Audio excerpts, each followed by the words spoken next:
So boys, for today magkakabit tayo ng lowering springs dito sa Honda Brio. Boss, anong year model nito? 2022 RS. So ayan. So kakabitan natin siya. Dito na lang sa labas kasi maganda naman yung panahon. And fender gap check. So 195, 50, 15 ang wheels niya, Rotas Slipstream. Mamaya check natin kung anong specs nung ano. So ayan, almost 4, luwag yung 3. Consider na lang natin 3.5. Then yung rear saktong 3. Normal yan sa mga Brio, medyo mas malaki yung gap sa front. Ito saktong 3, sikip na nga halos 2.5. Then ito halos 3.5. Okay, so install na natin.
Na-install na natin, nakapag-road test na rin si Sir. Nandun pa nga si Sir sa loob. Pero fender gap check tayo from halos 4 yung front or 3.5.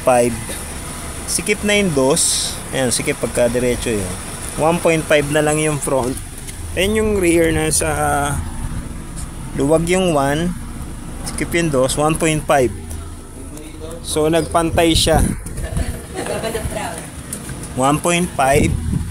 Then 1.5. Alright. Sige, ingat. Thank you Thank you. Huwag mong palipa. Ay, kanan kanan.